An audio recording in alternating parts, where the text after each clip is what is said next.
Yeah. I love my HBCU. And boy, I love it, love it. I love it, love it. I love my HBCU. And man, I hope my team they won one. Yeah. I hope my team they won one. Yeah. Man, I hope my team they won one. I hope my team they won one. Yeah. I tune into the HBCU Sports Lab to see if my team won or lost. If they lost, I'm quiet as a mouse. But if they won, keep tab. I'ma do the dab, yeah. Dr. Cavil, he know what he be talking about. Mike and Charles, they know what they be talking about. They compress the analytic data with the hip hop. If you know them like I know them, they gon' tell you if your team, if they won or lost, and who the ball. So listen to Professor, yes sir, and pay attention, cause he gon' teach a lesson. Good morning, this is Dr. Cavil inside the HBCU Sports Lab and the BCSN Sports Lab. AD with no Brian. That's a good doctor. So we got one of each of the shows here. So we're doing a coach show in terms of a partnership by BCSN with inside the HBCU Sports Lab and Sports Wrap. So you'll get these updates in terms of us. So we got 632 episode coming to you live and direct. And we have Sports Wrap. So they 8.37. Oh, 8.37. So y'all do break it down now. I like that. Great job to make you keep up coordinated. Well, we're here live in Birmingham. If you don't know by now, you haven't been paying attention, but we're here at the ballpark for the 2025 SWAC Baseball Tournament Championship, Rickwood Field in Birmingham, Alabama. We're doing your pre-show as we get ready for the first pitch, which is scheduled for 1 o'clock p.m. Central Time. The game will be aired on ESPN, the network, plus. ESPN Plus. Just to give you an update, all week it was done by the SWAC Digital Network. Great job. Shout out to all those involved. Yeah. In terms of one of our co-show hosts, which is none other than Charles Bishop. Getting it done. You were here early. Yes. He did the mid part. I did the close. Now we're here closing together. So yes, sir. We made sure that you had live coverage here for the BCSN. So we're excited about what that's going on. They've been putting in a lot of work. We see folks getting here early.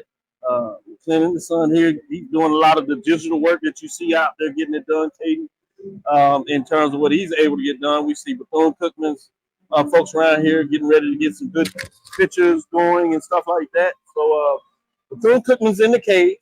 And then shortly after that, we'll see FAMU in the cage getting ready. We'll get a little bit into the game, but we're going to take a moment to kind of go back and look at the tournament thus far and see first any thoughts that you have in general about the 2025 SWAC Baseball Tournament Championship here at Rickwood Field.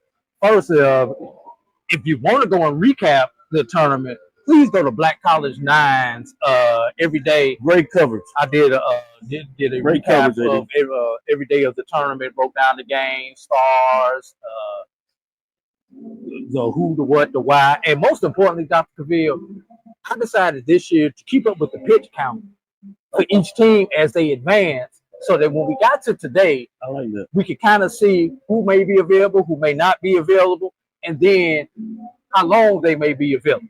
So I like that. So we'll do that. We'll save that second, third segment. We'll get a little more into that. But that is some nice work, particularly when you talk about baseball. Baseball is such a mathematical data analytics game. And for us, shout out to Mike Watson, talking about them data points. It's one of the things we love to look at personally when we make business decisions. That's what we look at.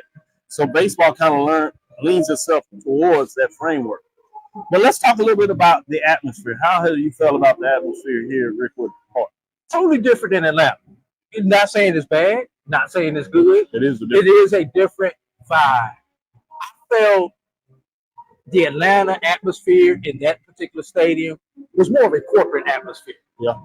I think here in Birmingham, this is more of a blue collar, common, everyday man atmosphere. This park is over 100 years old, 115 years old. Guess what this park don't have, Dr. Cavil? This park don't have suites. So for all of you guys who like the suite life, this is not the place to be. Which which is why I say it kills that corporate vibe that you get, because corporate vibe is about the suite life. That's right. This is about sit down, make sure you bring your pillow or bring your towel so you can wipe off the bleachers to get the pollen off the bleachers.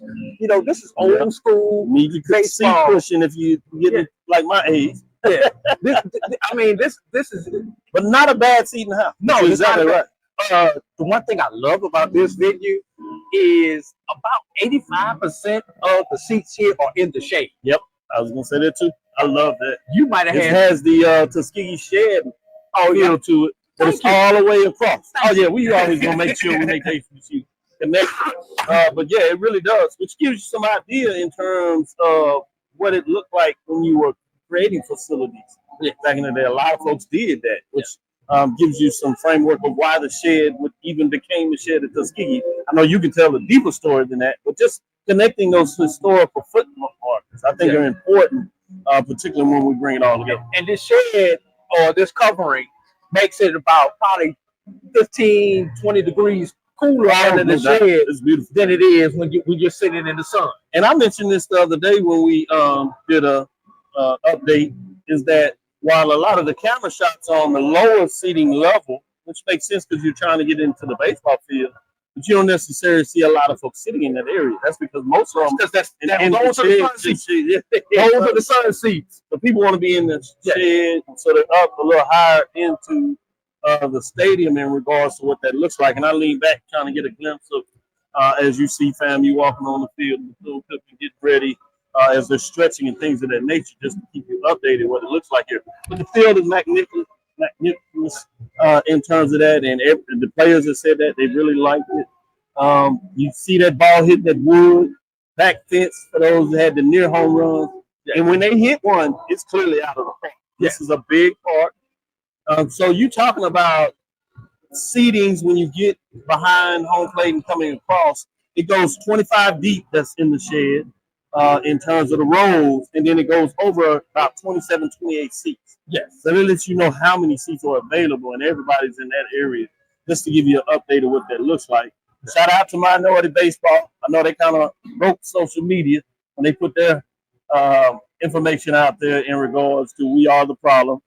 But they've been out here covering it. To their point, I want to give them some love on that. While we may have concerns on what said others, and some may frankly agree with them, but that's why the discussion's there. But shout out to them in terms of being out here covering and getting the information so they can do their minority prospect and give young men opportunity. They do it for softball, so young women as well. So kudos to them. I do want to do a special privilege and give a shout out to Ken Rashad in terms of HBCU Sports. They did an update on that as well, a little show, and I thought they really gave some good information about comparing apples to apples, more of a business perspective about this. So I want to give a little shout out to them in terms of work they did. Okay. And I've actually, thanks to Alex, then followed up by Ken, I started tracking a little bit of data from the conferences to see what their attendance is. And hopefully I should be on Tuesday show if invited. Yep. But I have that breakdown from these baseball tournament, and let me tell y'all something. SWAC ain't as bad as y'all think it is. I tried to tell them. You know, I mean, let's be real. NCC is NCC. That's a different thing. You know, the common theme is both the stadiums, Hoover Met and Wickwood, have exactly the same capacity, 10,800. Now, the same amount of fans that we probably had in Atlanta last year have been here in Birmingham, but because the stadium is 2.5 times bigger than Rush Chandler Stadium in Atlanta, it looks smaller. And the ambiance of this, which is one of those things when we talk about what our classics and football and everything else, venue matters. Size of venue matters for TV. Correct. Absolutely. Yeah. Great point. Yes. So, but honestly, I think even though this is a bigger venue, I think the atmosphere here may be better, even with the same amount of people. Yeah, I think they certainly have the baseball games that lived up to it. Whatever been some big scores, there's also been a lot of close games. We're not going to talk about Thursday, Dr. Bill. Yeah, it happens. It happens. We will get in a little differential in terms of the two teams playing together in terms of how they got here. So we'll talk about that, which will get us a little bit better in the scores. But you're right. We've seen high scoring. wild baseball, great plays, great hits, great pitching. So you've seen everything.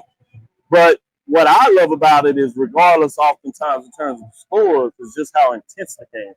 Yes. And how much people are into every pitch. Certainly, the later it gets into the game, when you get an opportunity whether to see if you're going to continue to play or not, particularly once you get into that single loss category, it ratchets everything up.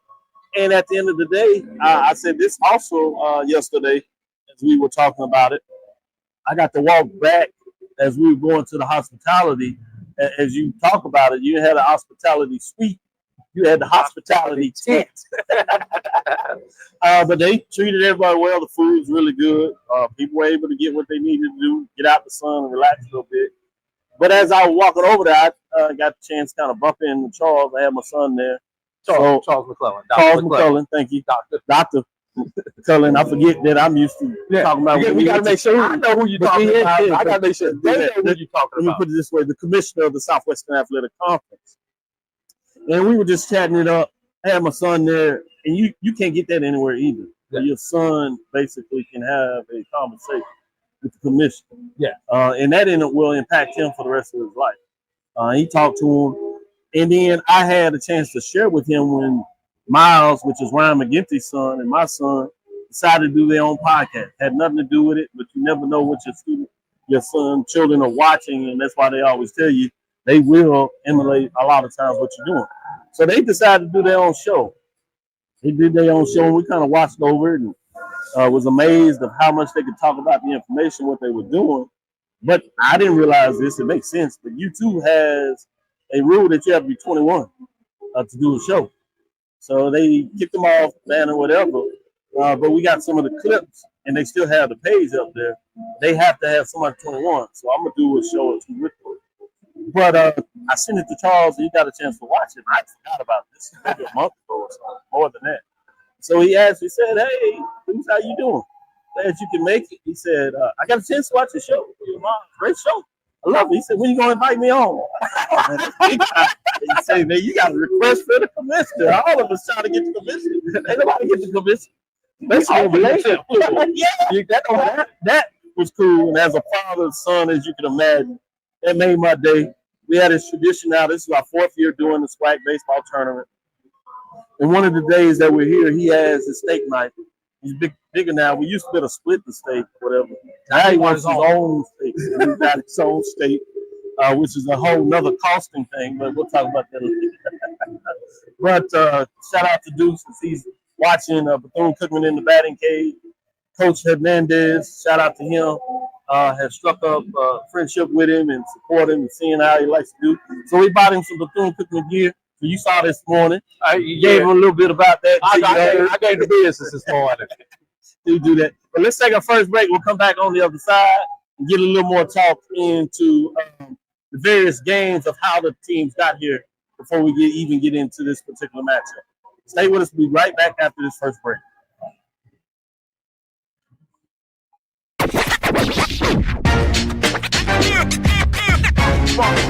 It's like a loot machine. All around town, trying to get down.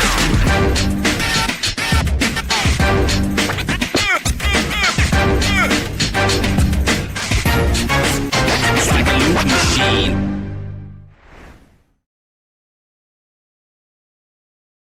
You're looking for the latest information on Southern University sports, the Southwestern Athletic Conference, and HBCU athletics. There's only one place to go. Tune in to the Carlos Brown Show, exclusively on the Black College Sports Network. It's never too early to plant the seed, to share the tradition, and instill a sense of pride in your HBCU with your little ones. HBCU Pride and Joy Children's Boutique helps you share your school spirit with a wide selection of adorable kids apparel and accessories officially licensed from your favorite HBCU. Visit hbcupridejoy.com and follow us on all social media at HBCU Pride Joy on Facebook and Twitter. Hey y'all, it's your girl Sonia from She Say Sports. Make sure to check us out every Friday morning at 9 a.m. on Black College Sports Network, YouTube, and Linktree. And please don't forget to subscribe to our YouTube page.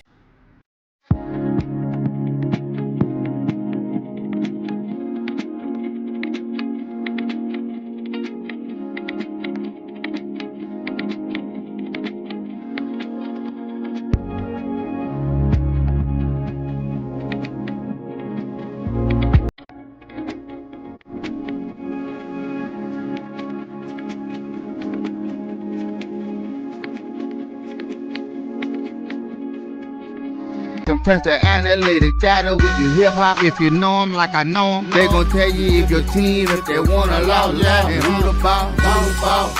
So listen to Professor, yes sir, and pay attention, cause he gon' teach a lesson. We are back on the BCSN Sports Lab along with Dr. Fields inside the HBCU Sports Lab. Let's go to the chat for a moment. Sure. EA asks, how's the weather holding up? EA, weather is beautiful right now. It's in the low 70s right now. Game time temperature should be in the low 80s. No rain is due in the area till about 10 or 11 o'clock this evening. So I hope they still playing at that time. But we have had some games like that in championship games. Yeah, we had one in Birmingham a couple of years ago. Regents. Yes. That went 13, 14 innings, right? 14 innings, yeah. Then we had the one, the classic between Prairie View and Southern that was played right here at Rickwood before it was renovated 10 some years ago. That's when Coach Rob was at Prairie View and Kadar was still at Southern, to let you know how long ago that was. That was a classic. It went so long, unfortunately, it had gunplay in the back. At that time, that was pretty bad. So it was like 14, 15 innings. They shut it off, and they had to pick it up in the morning. And ended up going about 21 innings. So wow. It's got to be the longest game played. Yeah. So there is a chance for innings. I'm hoping not. We got a plan to catch a 5-4 in the sun. So we're going to be right on the edge. Hoping we get a 3-hour game in, maybe 3:15. We'll be able to catch it, maybe get a picture or two of the champions. Certainly love to shake their hands and congratulate. But, yeah, we will make that plane. We got to get to Chicago. So we can't afford to miss anything here, and then we'll get back into Houston late. But tomorrow is a holiday, Memorial Day. Prayer for all those who played the ultimate sacrifice. So we do want to acknowledge that. But yeah, you're right. I get to sleep in a little bit before Deuce Monster gets at it and says, "Hey, let's go." That's right. That's right. All right. Bethune-Cookman will check in. Hello from Daytona Beach, says Emma Price. Shout out to Emma. I can see. You know, I try not to wear my colors on the show. I try to remain biased. So I got the BCU person in first, Dr. Cavil. Good job. Good job. Right. Let's go, Rattler. Let's go. Fangs up, Calvin. Hey, Calvin, let us know if the ONG Strike Zone is going to do a live watch party. Let us know so that we can put it in the chat so people can follow along with you guys. And also, shout out to Brian. Yeah. And anybody from Bethune-Cookman, if you guys are doing a watch party, go ahead and put that in the chat so that people can follow along with their favorite team, or just want to get some hometown coverage from the two teams. HBCU band talk. What's going on? Hey, did I just say that, Doc? Yeah, they in deep. They ready for a championship. They got a regular season champion. They trying to do the daily double. We will see. What I do like about this matchup, the Final Four, and you really can go back to pre-expansion, the Final Five, the COVID year. Those last 4 or 5 teams were all previous champions. Yes. You look at 5, you can go back when Southern beat Jackson State 5 years ago. You go back 4 years ago in terms of this game, 3 years ago. Basically, you had a champion where you got Alabama State in there. Right. Then you got FAMU. And then you had Grambling. Yes. So this Final Four, the last 4 standing for those 5 teams to let you know where programs are and just how competitive the conference are, but consistency of those programs. So Bethune-Cookman, obviously, with the regular season championship the first year since the league expanded to 10 teams back in '99, where you didn't have divisions. So that was fascinating to see how that plays out. So you will either get FAMU having 2 championships in 3 years, or you will have 5 different champions with Bethune-Cookman getting their first in 5 years. But all those 5 teams were in the hunt late in the tournament to let you know just how the top part of the conference is really dominating versus the bottom. And I think that's important because sometimes we get lost and just focus on this year or just focus on the champions. But it lets you know that those teams are playing good baseball. The other thing that you got to talk about there, that means 3 teams essentially from what was the East and 2 teams from the West. And so the East still is doing its thing and representing. Then you have the big thing today, essentially, is you got the Florida Classic on the dirt. This is the second time. The Florida Diamond Classic. I like it. I like it. I stand corrected. And it is the second time in 3 years. Yes. Where the last 2 standing come out of the state of Florida.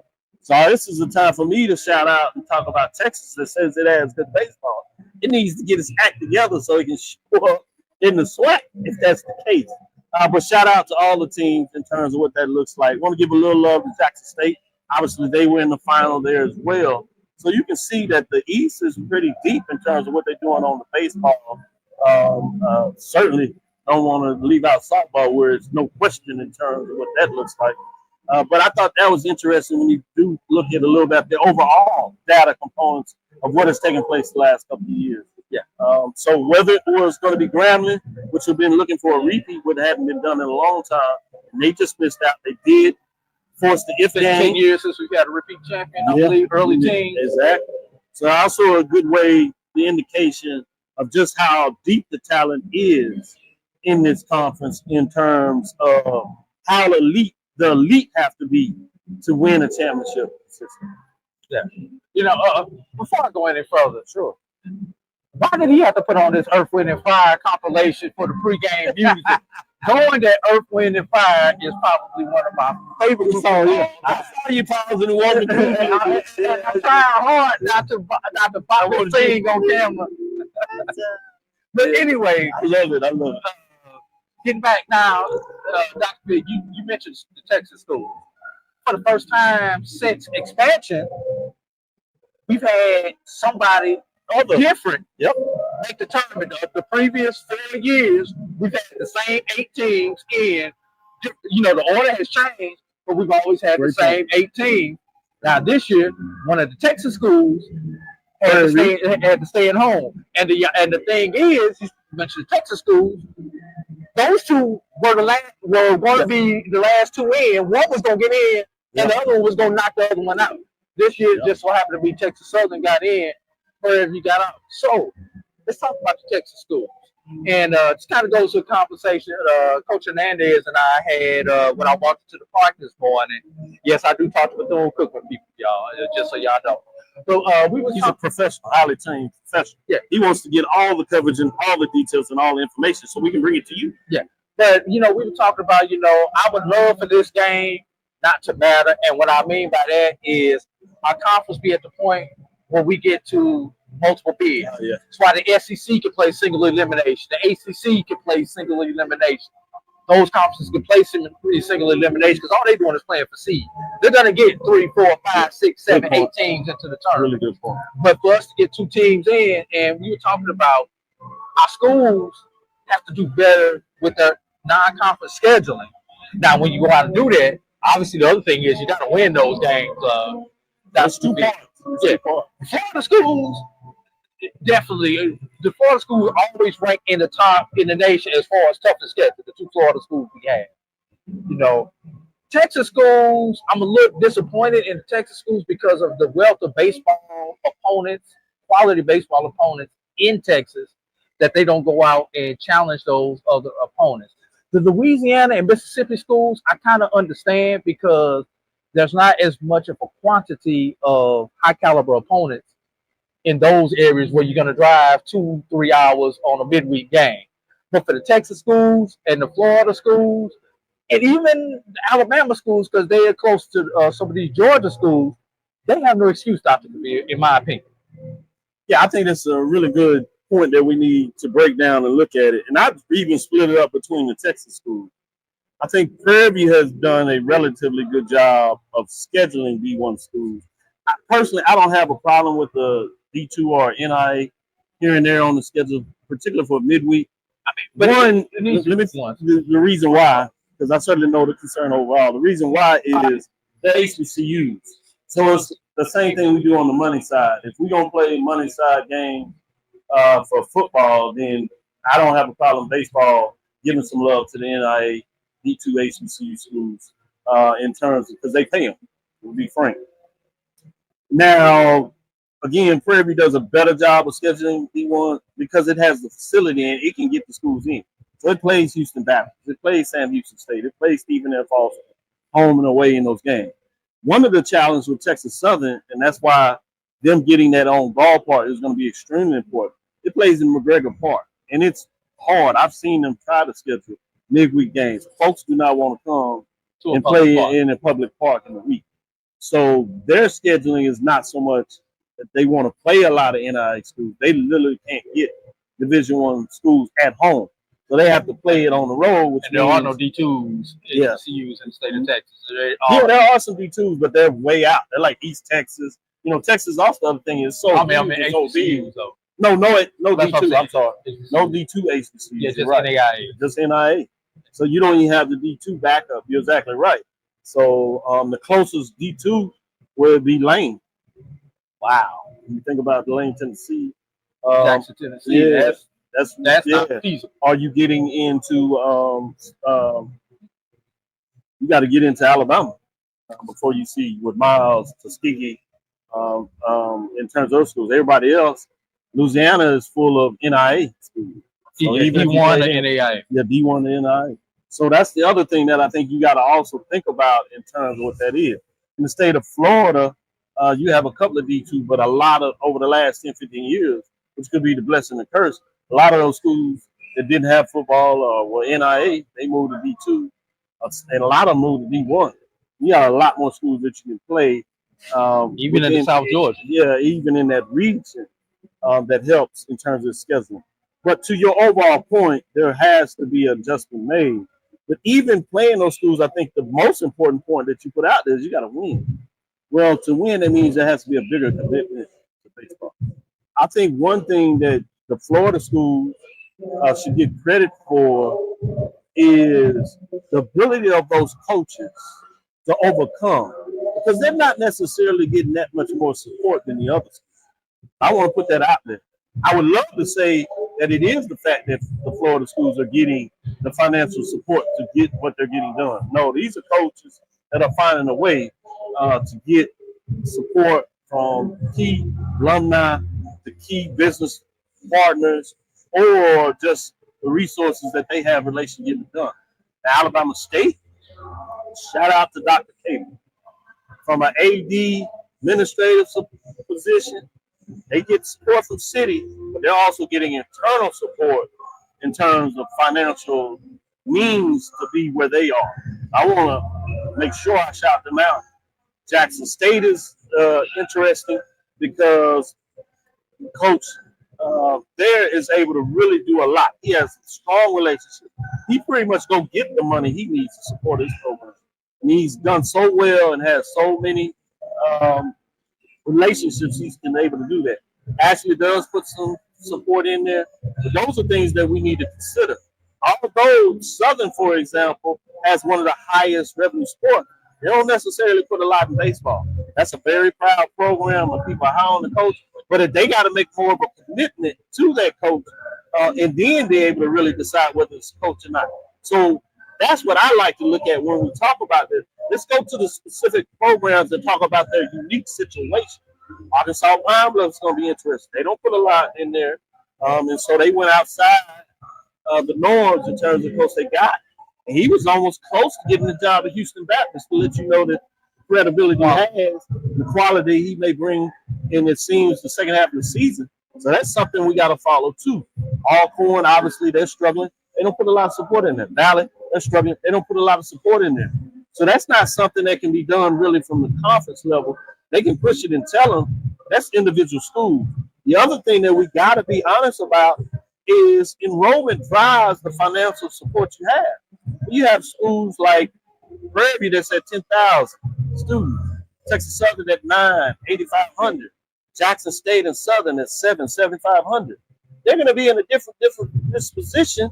FAMU, I'm sorry, with 8,000 students, right? Then the 3,000. They're going to get you guys Alabama A&M growing, so they're going to be able to do more because they just had their largest growth. So they had like 6,000 students.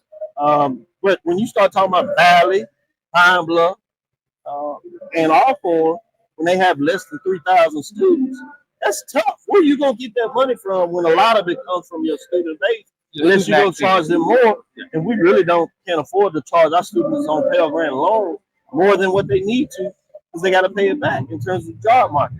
So for me, it's easy to say we need to get in these tournaments, but what does it mean to really do that? What is the real challenge to do that? Any thoughts before we take our next break about? Because I know I poured out a lot there. But you talked about Southern. I think, and somebody from Southern, correct me if I'm wrong, but they may have gotten spoiled by Roger Cato because Roger had the ability to go out and get his own money, and then not recognizing and making that pivot when he retired, and probably has been part of the challenge. And then initially, you're right. And he was here. Shout out to KR. He made it here. Made a presence. He was here for 2 days. Yep, for 2 days. He was able to get here. Everybody walking around. He's doing pretty well. He's still dealing with, some of the certain health challenges, but he's a legend. Brady was here from Jackson State to tell those stories, to support. So you've seen some legends here, which is important in terms of carrying that legacy. But you're absolutely right in terms of what Kadar was doing. Similar line I told you about FAMU and Bethune-Cookman. And we don't necessarily give that kind of credit and let folks know the details of why your program may be struggling in terms of what they did. So Kadar had the magic. One, there wasn't a lot of teams that were struggling to that level. Who was that? Black. Shout out to Black. Great job you guys did on the broadcast there, Sator. You guys kept us. And I don't know what kind of energy drink you guys were on, but whatever y'all was on Thursday, with 16, 17 hour, 18 hour day, and then I get up Friday and do the same thing. I will tell you, my brother. I was lucky. I had an excuse. I had my son, so we flew in. We came straight to the ballpark. It was getting late, so my excuse was saying that I had the answer to my wife. I need to make sure I got into the hotel, so I left for the last game. Let me know how cheat code I was. I was up at 12 o'clock and the game was still going in. I was like, hey, I'm cutting it down. I'll see who won this in the morning. And it stretched out a little bit, 10 run. I say, can't nothing go hit. Then I heard they were going to do the short run rule, but then the ball call got called back, so they ended up playing the whole extra inning. I was like, Lord have mercy. Shout out to all those folks in Tori Black, as we said, Charles Bishop in terms of what he got done. But it's been great. It's a family affair for a lot of folks out there, particularly for me, so I like it. Yeah. Let's take our next break. We'll come back on the other side. Let's start talking about what these teams did to get here. And now those teams are the Florida A&M Rattlers. We're looking for their second championship in 3 years. Bethune-Cookman Wildcats that won the regular season. And while we continue to point that out, this is the new setting. This was not two division champions. This is one team coming out of the all 12-member team baseball conference. So they got it done. So they're looking for their first championship in the SWAC. Second championship appearance in 3 years. That's right. Absolutely. So let's take our next break, come back on the other side, and get back into the road to Championship Sunday. Planning an event? From weddings to corporate functions, CMJ Events LLC brings over 15 years of experience to make your vision a reality.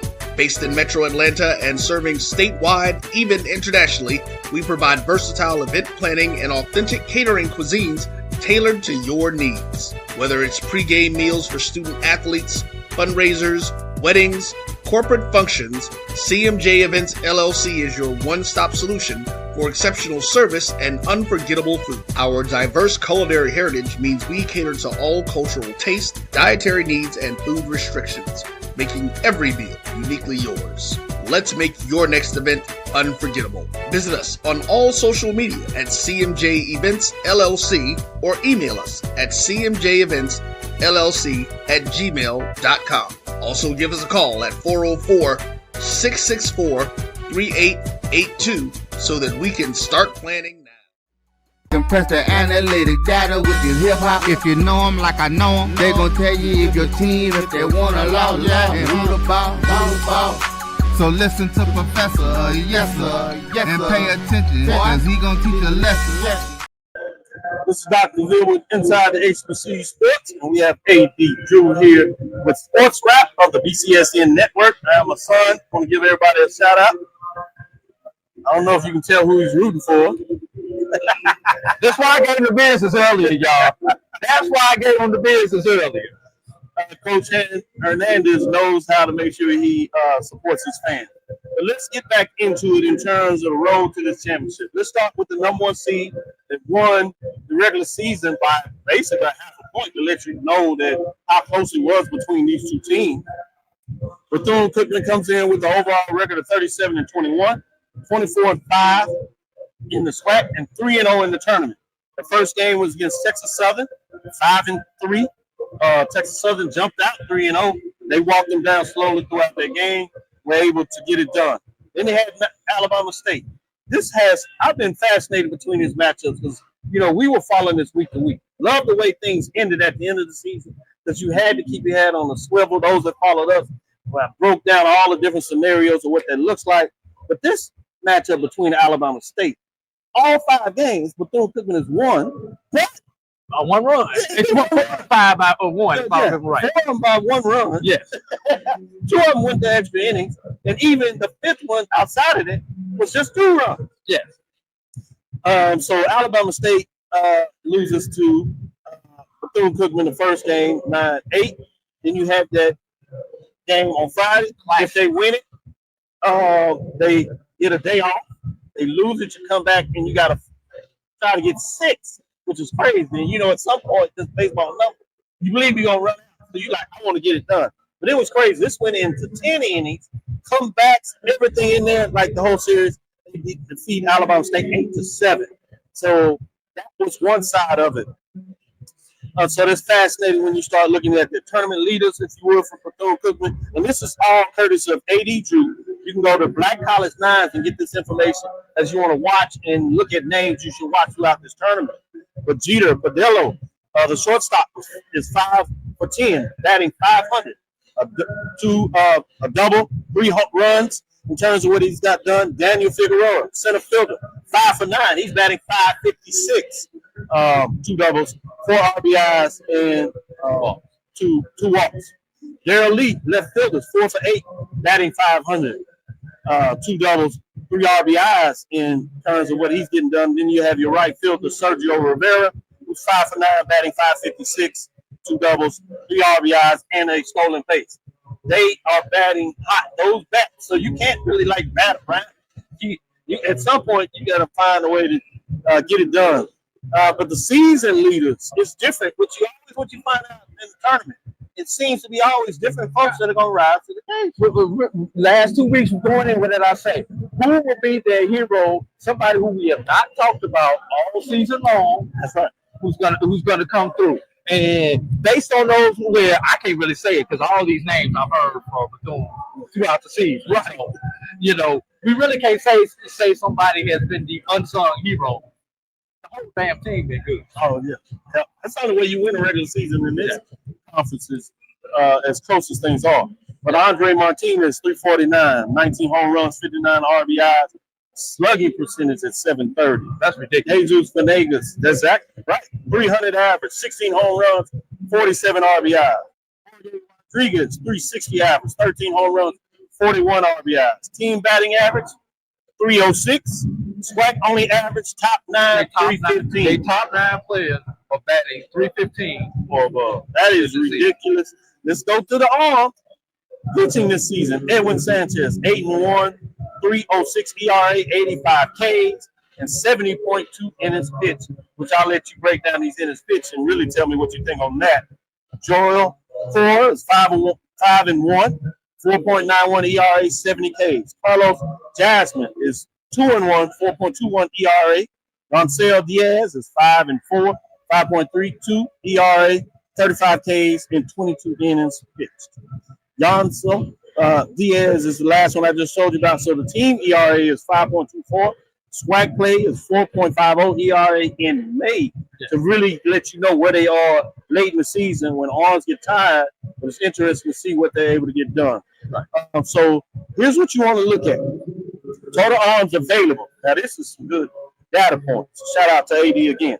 Yancer Diaz had 47 plus 26, so 73 pitches over 2 appearances. You have Carlos Jasmine, 26 plus 33, 59 total pitches over 2 appearances. You have Joel Cole with 89 pitches, 5 and 22. 5-22, yeah. Edwin Sanchez, 115 pitches, 5 and 21. That was on Wednesday. That was on Wednesday, so Yeah. it'll be interesting to see what that looks like. A lot of pitches, but did get some downtime. And it's one of those things, win or go home. So you imagine somebody might have at least Every arm for Bethune should be available. Yeah, at least to have on a batter, if not more. Yeah. So you're exactly right. Yeah. So, any thoughts in terms of Bethune-Cookman before we go to FAMU?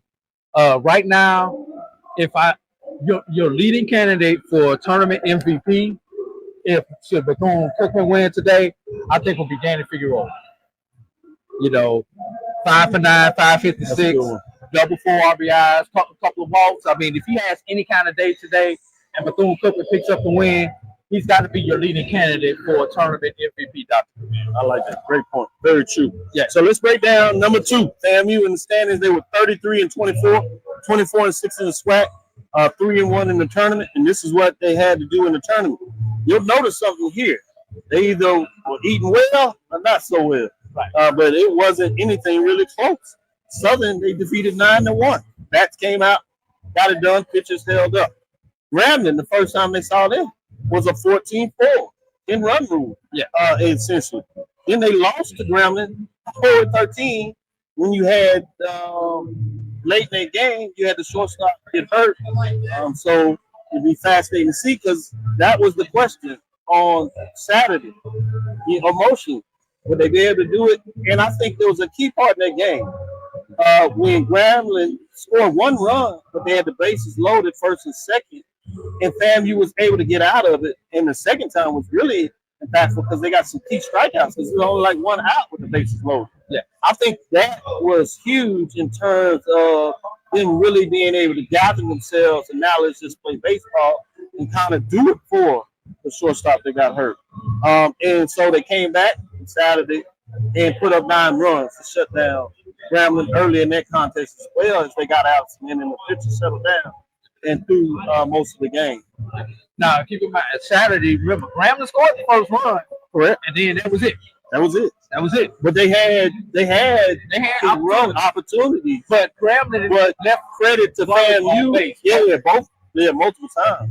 But you got to give some credit to FAMU being able to get out of that. Yeah. That's huge in terms of what you're doing. We saw that with Bethune-Cookman. Not to rehash a lot of that, but their game against Alabama State, they were down because we were chatting it up in the forward. But they had the bases loaded, and the pitcher got out of it with a strikeout in the ground ball. Yeah. And you just like, oh, that's crazy. Can't say what we said in the privacy. Now let's go back to the 13-0 defeat. Okay, Grambling on Friday night. Yep. Okay. Now mind you, Grambling beat FAMU twice last year to get to the championship. Right. So my question to you, Dr. Cavil, do you think Coach Shute learned last year? And just for me from outside observation, when it got to a certain point in the game, he stopped coaching for the win on Friday, instead putting himself in position for Saturday because, he did not burn a whole lot of pitching on Friday in that 13. Yeah, once it got away. Once the game got away. I like that. That's a great point. And then came back Saturday, really only used 1 pitcher because the reliever came in, only threw 8 pitches. Yep. So that was basically you had the bullpen in a complete game in the standing cheers for the fans and the team coming out to greet him. Yeah. Because he pretty much put them in position to play for a championship. I thought that was marvelous. I just love to see that in terms of FAMU and how close that team is to do that. But that's a great point when you look at it, learning from what took place last year and making that point. I would really have a great appreciation to asking that question. But yeah, my hit would be you always kind of learn. And certainly, these are some coaches that talk about having the experience in the tournament, having players that had the experience in the tournament. Go a little bit back to Pine Bluff, even though they played late, they hadn't been in the tournament. You can see how that affected them in terms of doing it. You can see Texas Southern that's been in the tournament, even though they were against the number one seed, how tough they were. Yeah, to be out, even though they went 2-1 barbecues, we say that was both of those were tough outs, particularly that first one. Yeah. So you're absolutely right. You learn from that. Let's give a little more about FAMU in terms of the tournament. Get your thoughts before we take our last break. Jay Campbell, designated hitter, 7 for 11, 636. Tournament MVP if FAM wins. You don't have to go any further. I agree, no doubt. Double, home run, 6 RBIs, and 6 walks in terms of really making pitchers work for it. I should have calculated his own base percentage. That's what I should have calculated. Yeah, that would have been nice. It's got to be about 700. Yeah, for sure. Justin Cruz, center fielder, 6'14", 429 batting average. Double, 6 RBIs. Joshua Figueroa, first baseman, 4 of 12, 333, with some key hits with the 2 RBIs and 2 walks. Colton Riles, left fielder, 5 for 13, a home run and 3 RBIs, getting it done in so many ways. Season leaders in terms of all these games. Justin Cruz, 338 average, 47 RBIs. Rody Papel, 327. 12 home runs, 53 RBIs, 452 on base percentage. Jay Campbell, 326 average, 5 home runs, and 42 RBIs. You have team batting average, 283, SWAC only average, top 9, 295. So you see that they've been able to hit key in terms of getting here. Average may not, but when they hit, they're bringing in RBIs and runs. So fascinating to see how that plays out. They told me in Tallahassee it's Popple, not Popple. Oh, Popple. It's Popple in Tallahassee. Popple. Thank you for that. We want to get people's names correct. Yeah. That's important for us. Pitching, Garrett Workman, who's been doing the work. 9-4, 3.66 ERA, 71 Ks. Carson Kelly, 6-1, 3.97 ERA. Jesus Camper, 3-2, 4.19 ERA. Cody Williams, 5-3, 4.69 ERA. Unavailable through 118 pitches on 5-24 yesterday. So, yes, he's done his work. And that's why they gave him such a standing ovation, because they knew he was done. He was spent. But he did what he needed to do to get him in the championship game. And that's all you can ask. ERA for the team is 5.83. SWAC only ERA through May is 4.70. Pitching outlook, Cody Williams, 118 pitches. Yesterday we told unavailable, but remaining top options would be Garrett Workman had 102 pitches on Wednesday. Ryan Young, 27 pitches over 2 outings. Jesus Camper, 81 pitches on Thursday. And Carson Kelly, 106 total pitches over 2 outings. So let you know a little bit of what that looks like. Let's talk about that, and then we'll go to head-to-head this season. All right, Dr. Cavil, my prediction, today's starters for FAMU will be Workman, and for Strong, I'm thinking Sanchez. I'm thinking Workman and Sanchez will be the 2 starters today. I like it. And if either one of those 2 go 5, those teams will be in a good position to win, because both of them should have a full bullpen available. Absolutely. Well, let's take our last break. We'll come back and talk about the head-to-head this season. Any final thoughts? And we'll give you an update of how folks are doing. You have now that FAMU is in the batting cage. You have Bethune-Cookman on the field in this left corner over here as they're working out, loosening up, throwing their arms, throwing the baseball a little bit as they get it done. We'll take our next break after we show you a little bit of the field action as folks are getting ready for this championship game. 2025 champion will be known in several hours as we get prepared for the first pitch at 1 o'clock. We'll be right back after this last break. Let's face it, shopping for insurance can be time-consuming. That's why when it comes to your auto, home, and life insurance needs, Make things simple and trust the experts at Allstate. They will help you get the coverage that fits your needs while helping you bundle your life, home, and auto policies. Bundling saves you money, sure, but it also saves you time, so you can enjoy the things that matter most even more. Contact me, Tammy Haynes, your local agent, for a free personalized insurance quote. Allstate, are you in good hands? There's a shot. To right. Might be. It could be. Right field. Grand slam. What a shot. That's how you get hot, young fella. Thank you guys for what you do for HBCU athletics. This is a fantastic avenue for all of us. This is our ESPN, so we love what you guys do. All you guys at BCSN, we really appreciate what it is that you guys do for us. Compress the analytic data with your hip hop. If you know them like I know them, they gon' tell you if your team, if they wanna lose, and who the ball. So listen to Professor, yes sir, and pay attention, cause he gon' teach a lesson.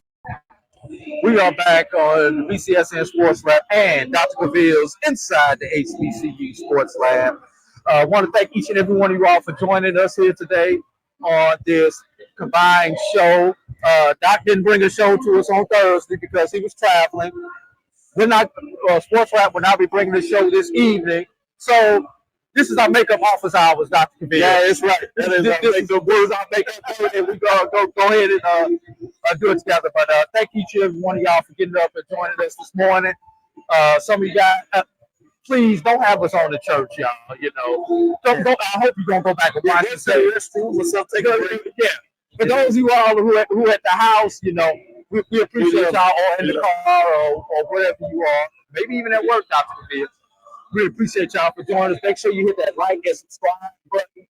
Please share this podcast with a friend, and you can always go back and catch this on the BCSN Pod Zone, available wherever you get your favorite podcast.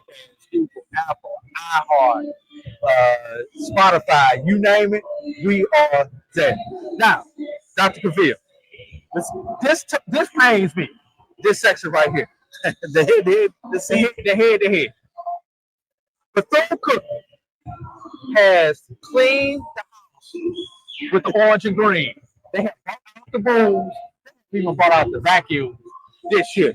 To the point so much, Dr. Cavil, Bethune has won 5 consecutive games against Florida A&M. You want to go back that far, yep. And do you know, since FAMU defeated Bethune-Cookman for the 2023 title, Bethune-Cookman has taken 7 of the last 9 matchups between these two institutions, Dr. Cavil. So, with that being said, we're just gonna focus on this year.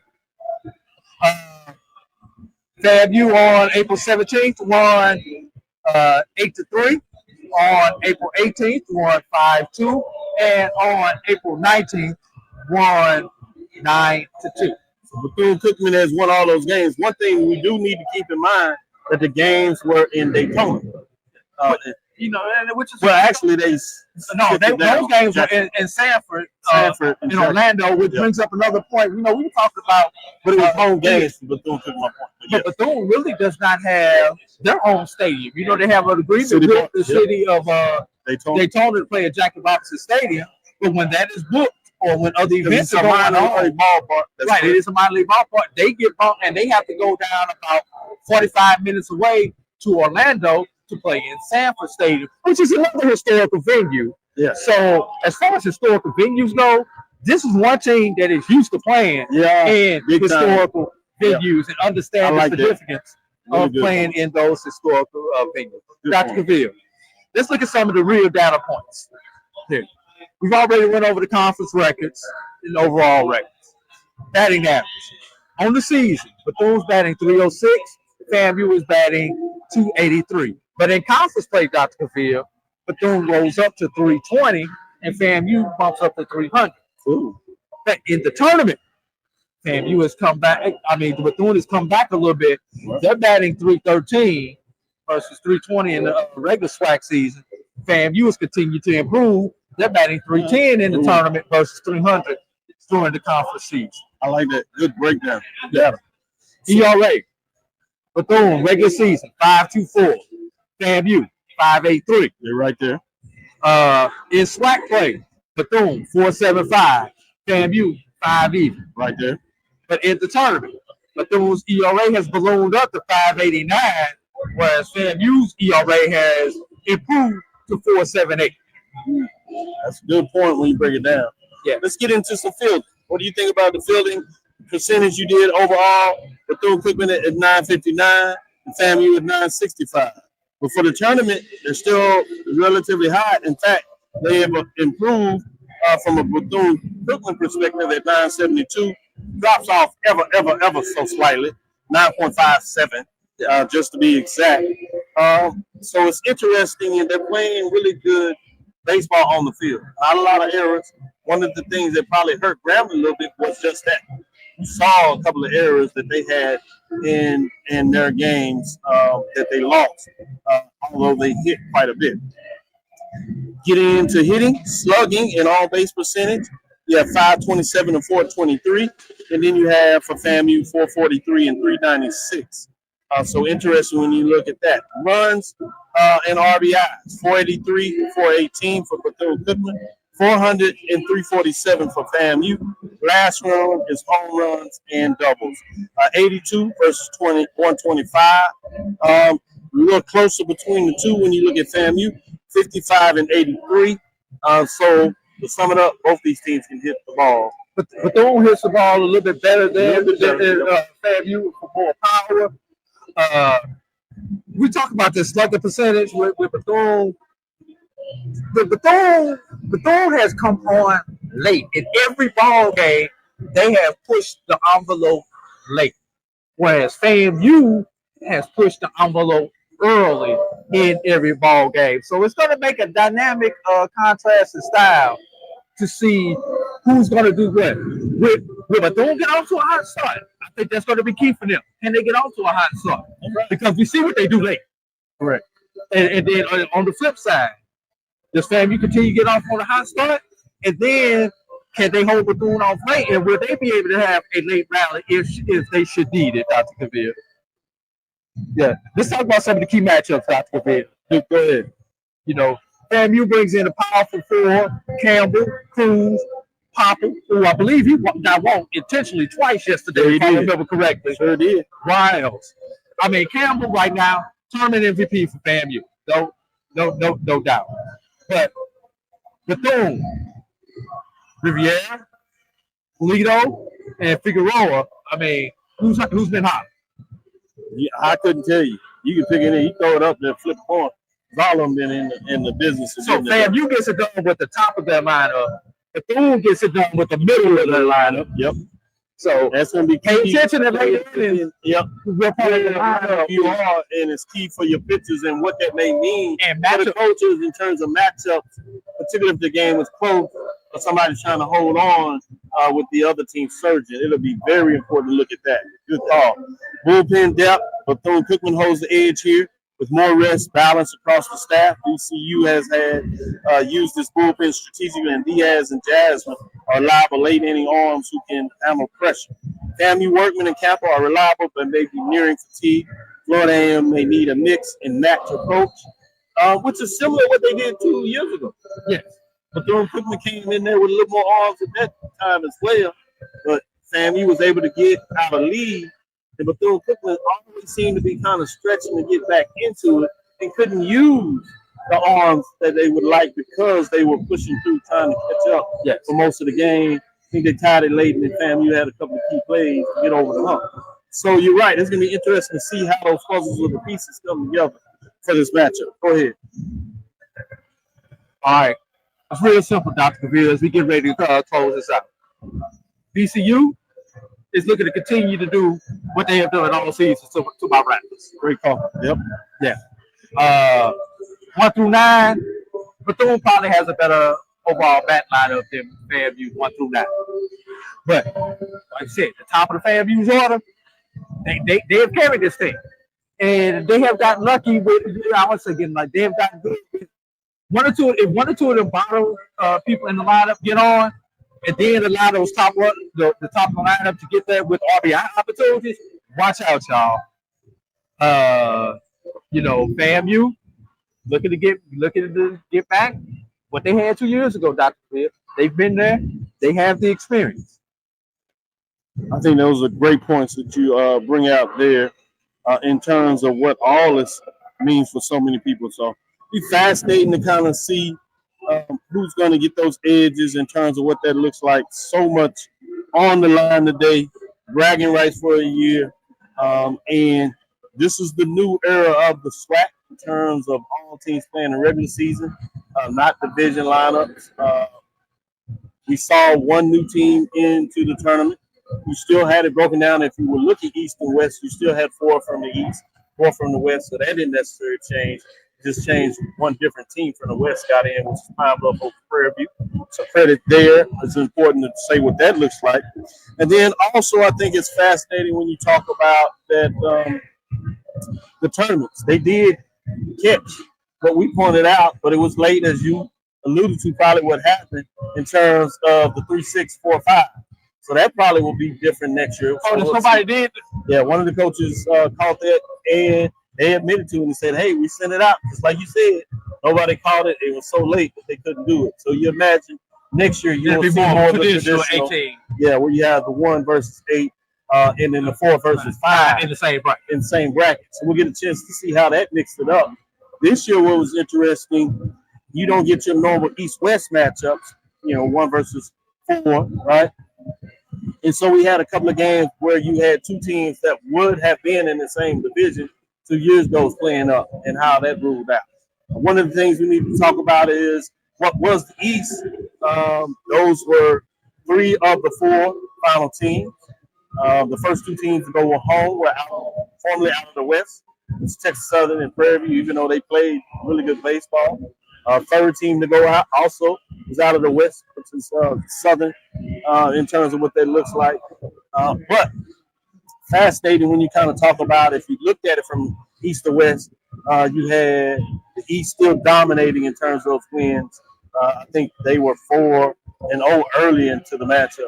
Wasn't Gramblin's victory over FAMU the only Old West? Old West. So was it 4-1, 5-1, I believe? Yep, in terms of the matchup, exactly. Yeah. So I wanted to get in, kind of shout that out to make sure we got a chance to kind of pay attention to what that looked like in regards to those matchups. Any closing thoughts that you got? Dr. Cavil, I got to start lineups, y'all. Let's do it. We giving it to them 20 minutes before you're going to get it on that 4-letter network. So, you only get this on the Black College Sports Network. That's right. Dr. Cavil's inside the HBCU Sports Lab, BCSN Sports Lab. Get those likes up. If y'all don't get those likes up, I'm not going to give you this right here. I'm not going to give you that. I hope you got a screenshot of that. Yeah, if y'all don't get these likes up and share, I'm not going to make you tip us this time. But if you want to, we're going to gladly take it. Because you can't get this anywhere else. So I get those likes up. Those likes up here, everybody. Let's get those likes up. This is good. All right. Florida A&M will be the visiting team on the scoreboard today, Dr. Cavil. So, leading off will be William Brown playing second base. Batting second will be Brady Popper playing right field. The designated hitter will be Jay Campbell. Center field, Justin Cruz. Left field, Colton Riles. Catcher is Ethan Miller.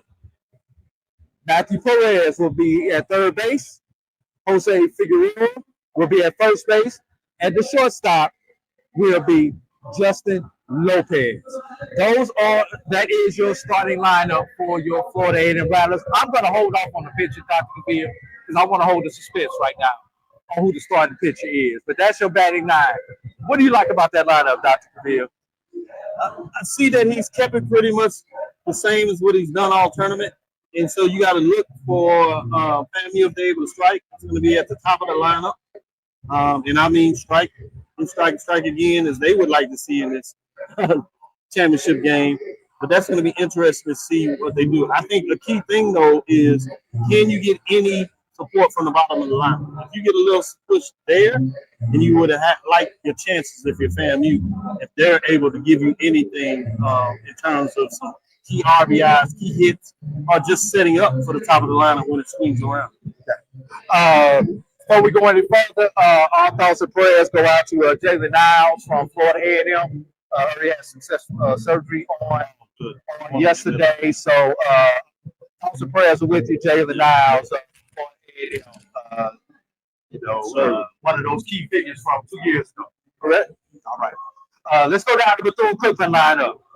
In left field will be Darrell Lee. Third base, Andre Martinez. First base, Jorge Rodriguez. The designated hitter will be Armani Newton. Second base, Jesus Venegas. Catcher, Irvin Escobar. Shortstop, Jeter Polito. Right field, Sergio Rivera. And your center fielder will be Danny Figueroa. What's your analysis on that lineup there, Dr. Cavil? That power's in the middle of the lineup again. Can they get anything from the top of the lineup to set it up for the middle of the lineup to make those hits count when they get it done in terms of bringing in some runs for the RBI? I think it's different. The other thing that I'm interested is SWAC in terms of FAMU on the bases. They tend to be aggressive. Can Bethune-Cookman in terms of the catcher? He has an arm. Can he get it done and slow him down on the bases, not to allow them to set things up for what FAMU likes to do in terms of clicking and getting those big bats. So, all right, y'all. I need to get y'all predictions in. We can ready to wrap this up. Go ahead and get your predictions in. Okay. Here's what everybody's waiting on, Dr. Cavil. On the bump for the Florida A&M Rattlers will be Trevor Hanselman. And on the bump for the Wildcats will be Edwin Sanchez. yeah, interesting. You alluded to those with some arms, potentially one kind of surprised you a little bit. Sanchez, Yeah, you thought Hanselman, I did not have on my bingo card. Exactly. So I think that's going to be key. How long can he go? Can he give you one of those magical games where he comes up and gets it done? I think that's going to be fascinating to kind of watch and see. Yeah. So with that being said, any final thought? Just throw this out here. We're stats and facts. Hanselman comes in with a 13.68 ERA, 0-6. Sounds like one of those big week starters who's pitched against some of those big time opponents, but maybe their experience will come back and help them out in this particular matchup. So if you don't cook me, you want to get to him early. Yeah. You do not want him to settle getting in the groove and get rolling, because then the pressure just adds up, and he's going to settle down, and he's going to feel good. So if you want it, you want to get to him early. Sanchez, 3.06 ERA, 8-1 on the season here, Dr. Cavil. So 85 strikeouts. So for him, what you want to do is he's going to do his thing. So you want to work the count. You want to see if you can get his pitch count up to not allow him to get in the groove and really go long in that turn. So to me, that's a lot what you want to see there. Last piece, Dr. Cavil, the men in blue today. Home plate will be Robert Nunez. First base will be Derek Everett. Second base will be Kevin Bradley. And your third base umpire will be Chris Booker. That's one thing I like about the tournament. You have a full work crew in terms of that. In the past, we've seen them even have people down the line. I see that in there, so that's interesting to see. Maybe it's not traditionally put them out there. Maybe it's not important. Maybe they only got 4 slots on the program. No, I don't know. You're right. That's what we'll see. I imagine they might have them out there. They just may have had the slots like you said on there. Yeah, it'd be interesting there. So anything before close? Ryan says paying you about 40. About 40. Good Lord. I'll do the 4, not the 40. Yeah, that's for real. With that shout out to my BCSs. We already know who Deuce is pulling for a deuce. You want to get a prediction on the game? Well, come get your close out, man. I'll close out officially. Yeah, I'm gonna give you my mic. Come on. What is your prediction on the game here? I think BC is going to win. Bethune-Cookman's going to win. Yeah, imagine. What's the score? You got to go with the score. 7-6. Oh, close one. That'll be a good one. Entertaining. With that being said, you know something was interesting about this score he just gave, Dr. Cavil? What's that? I ran some bottles yesterday, And that's what you had? and that's what the store came at with the bottles. The only difference was it was flipped. Okay. But the numbers were the same thing, 76 on the models that I ran yesterday. With that being said, that'll do it for us. This is Sports Wrap with Brian and AD doing the special presentation for the 2025 SWAC baseball tournament here in Birmingham, Alabama at Rickwood Field. Again, if you want to get some of the details we got here and read up again, you can go to Black College Nines, as AD was the contributor, so he broke that down here. Look for us on Tuesday for our show, next Sunday for Sports Wrap, so you can get information on what you think about whoever's going to the tournament. We're going to know by then the matchups and what that looks like. So with that being said, I'm going to say thank you for listening to Inside the HBCU Sports Lab, along with Sports Wrap. Make sure you share our podcast pages with your friends and colleagues. We look forward to next week as we discuss the latest news in the lab. Thank you for listening to Inside the HBCU Sports Lab. Make sure you share our podcast with your friends and colleagues. As I said, I am Dr. Kenyatta, Cavil, the Dean of HBCU Sports, coming from inside the lab in the College of HBCU Sports with Mike Watts, Charles Bishop. I want to give them a shout out, special shout out to Brian, as he said, family about 40. It just meant 4. He'll take it by a half a run if he gets the ring. I know that's right. But we will see what that looks like. Again, we want to thank you for listening to Dr. Bill's Inside the HBCU Sports Lab with Mike Watson and Charles Bishop every Tuesday and Thursday at 6 o'clock Central Standard Time. Make sure you look forward to Sports Wrap next week as y'all kick off at 5 o'clock Central Time, 6 o'clock Eastern. In terms of they'll be back on the mic giving you some updates as we talking about one of the Florida teams who will be playing in that first round of the NCAA tournament. And we're pretty much now closing off things for the tournament. Obviously, we have some NCAA track folks that qualified for national. D2, D1 will D2 just finished up. We'll give you the updates of what that looks like. But this is pretty much going to be a wrap officially for the athletic year 2024-2025. I started to get into those conference meetings with all those big decisions are made, Dr. Cavil, as far as tournament formats, divisions, and stuff like that.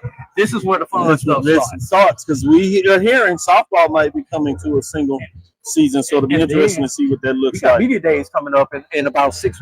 Starting in about 6, 7 it'll start back up. So if you have your vacation slots, you better get them in, unless you're going to try to sneak them in on the backside in late July, August. But then you got some of your fraternity, sorority meetings, so more family reunions and everything. You better get them in June. And national alumni meetings, everything starting to come up real soon. Good. And again, we want to thank you for listening to Dr. Bill's Inside the HBCU Sports Lab with Mike Watson, Charles Bishop, every Tuesday and Thursday at 6 o'clock Central Standard Time. Follow me, Dr. Kenyatta Cavil. That is Threads, Facebook, and Instagram, DrKenyattaCavil, Inside the HBCU Sports Lab on Facebook and YouTube, Inside the HBCU Sports Lab, as you know. Dream big, continue to move forward. We will talk with you soon. 80, chorus. Lecture. Dismiss.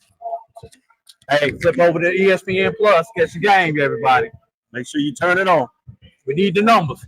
That's right.